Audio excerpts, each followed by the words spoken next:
So guys, here are all the ingredients that you'll be needing for this recipe, and also the equipment as well, and utensils.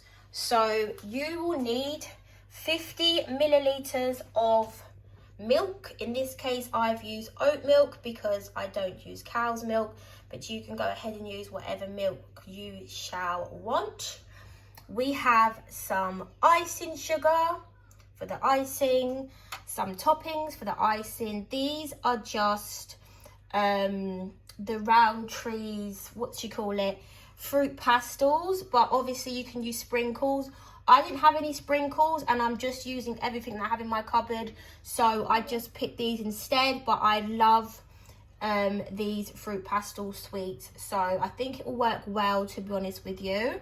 You will need some vanilla extract. For this recipe, you'll be needing 2 teaspoons.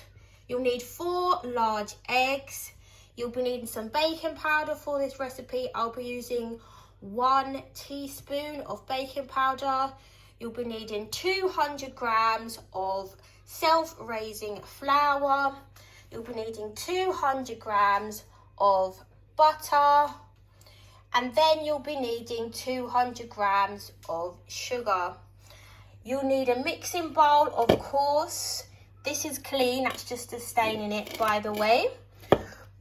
You will need a spoon, obviously a mixing spoon, or, you know, a wooden spoon, or just an appropriate spoon to mix with, you know, use your common sense and stuff. And then you'll need a tray. You don't have to use a tray. You can obviously use like a glass tray, or you can use a proper baking tray, but I'm using this sort of foil tray, so it's like a tray bake. But of course it's a sponge cake, but it will look better in the sort of tray bake foil tin, if you see what I'm saying. So these are all the ingredients that you'll be needing. So first, what you'll need to do is preheat your oven at 180 degrees Celsius, or if you're using a gas mark, that is gas mark 4. And then you need to line your tray, or just put on, just to prepare for when we do put the cake mixture inside. Just get some baking sheet, baking paper, what's it called? Yeah, just baking paper. It's obviously non-stick and grease proof, and it will help for the cake to slide out easily and not stick to the tray. So just prepare that, tear off a little bit and pop it on the tray for when we're ready to put it in the oven, but that's a bit later on. Right, you can use a sieve if you'd like, but my sieve, I don't know what happened to it, but I think it broke a while ago and I hadn't got a new one yet. So I'm just going to do it without a sieve today. But a sieve does help to get, obviously, the little lumps out, or, you know, the bigger bits of the sugar and flour, etc. But yeah, so add your sugar in the bowl, and then add your butter into the bowl. I'm going to get that bit out off the camera, but I'm just going to show you. I'm going to get that bit out of the camera as well. But yeah, so you add that into the bowl. Next, you need to sort of, I've already done it obviously, but you need to sort of mix and beat the sugar and butter together until it becomes a smooth paste like this. Okay, try to get all the sugar mixed in the butter. Try not to leave anything out. The better mixed it is, the better the cake mixture will become. So I've cracked the eggs, and I've obviously cracked them into the bowl. So there's the 4 eggs in there, and I'm going to mix it together with the butter and sugar mixture. I will carry on doing this off camera. So once mixed together, the mixture should look like this. Okay, and then you want to add the flour I'm just going to add it a little by little. It just helps the mixture to, you know, come together properly and not have too many lumps that you then have to do extra work to stir out. So it's best to do it little by little. Okay, I'm going to carry this on off camera. This is what the mixture should look like after you've added all of the flour. Look how lovely and soft and just creamy that looks. That looks fabulous. So then add your 1 teaspoon of baking powder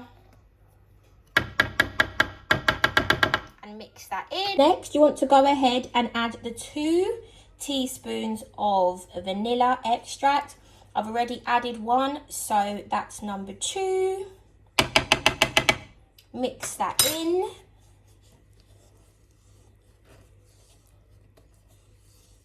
I'll finish this off camera. Last but not least, add the milk.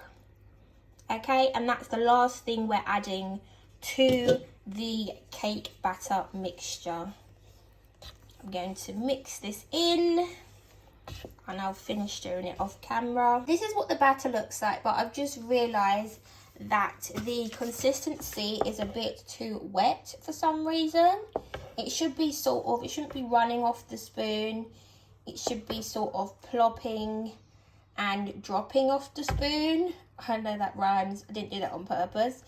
But yeah, so I really need to thicken it up a little bit. So I'm just gonna add a little bit more self-raising flour, not too much, but yes, and we'll see if this fixes it. So guys, this consistency is much better because as you can see, if I pick this up,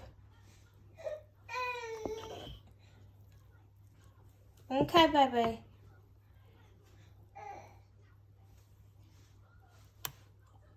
that's the noise that we want to hear. So that consistency is much better. So guys, the cake batter is all added to the tin.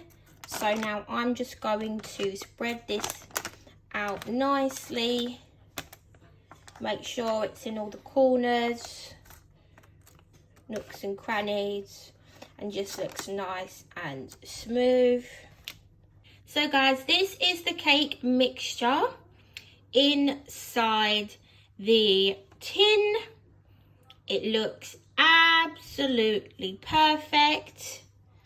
There we go.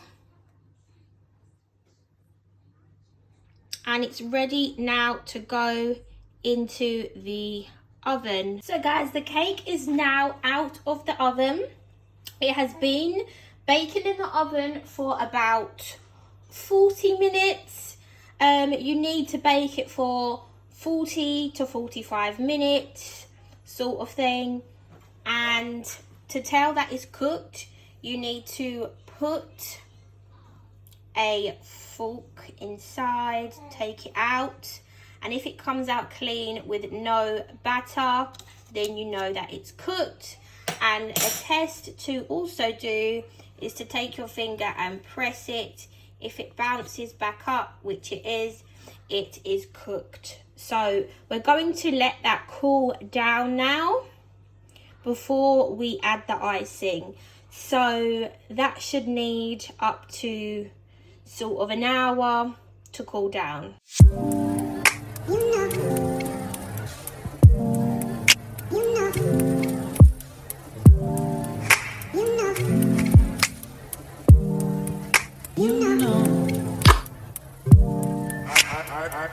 I begin to